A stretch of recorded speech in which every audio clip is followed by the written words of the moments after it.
ทักทายสวัสดีสบายดีทุกผู้ทุกคนมื้อนี้ก็บ่มีหยังหลายก็เลิกเวียกมาเมื่อยๆก็บ่ได้หยังกินมาหลายเด้อพ่อแม่พี่น้องนี่ก็ได้มาสองอย่างพอเนาะสำหรับตัวคนเดียวนะมื้อนี้ก็ได้เนื้อย่างมากับตำบักแตงทุกคนมาเฮ็ดเวียกมาเมื่อยๆก็นึกถึงแต่แนวกินแนวอยากอย่างเดียวเนาะในชีวิตแต่ละมื้อแต่ละเว้นก็บ่มีหยังหลายเนาะเฮ็ดเวียกมาเมื่อยๆก็นึกถึงแต่แนวกินเนาะทุกคนบ่ฮู้ว่าตอนแลงตอนเช้าสิกินตอนเพลสิกินอิหยังหั้นนะมันก็ช่วงนี้ก็อากาศหนาวแน่เนาะเสียงก็แหบๆแต่ค่อนข้างสิเป็นหวัดจักหน่อยเด้อทุกผู้ทุกคนเพราะว่าช่วงนี้ก็เฮ็ดเวียกตื่นแต่เช้าไป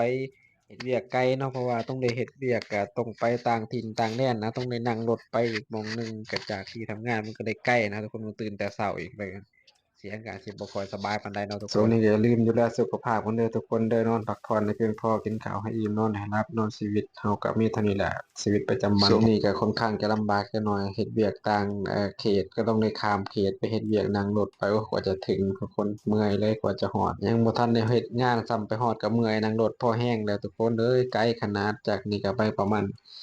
50-60 กิโลพุ่นน่ะทุกคนไกลความไกลนะจากที่ทำงานไปหาหม้องพักเนาะมันก็ไกลคนละส่วนคนละโยชน์กันเลยทุกคนแต่ก็ต้องไปนะเพราะว่าช่วงนี้งานมันน้อยนะมีงานหยังเฮ็ดก็เฮ็ดไปเลยเนาะตรงนี้ก็บ่ได้เลือกงานอิหยังหลายทุกคนแต่มันก็ดีคือกันเนาะเฮ็ดงานแบบนี้มันก็เป็นอิสระดีเราอยากไปเฮ็ดอยู่ไสก็ได้อยากเฮ็ดไสก็ได้ไป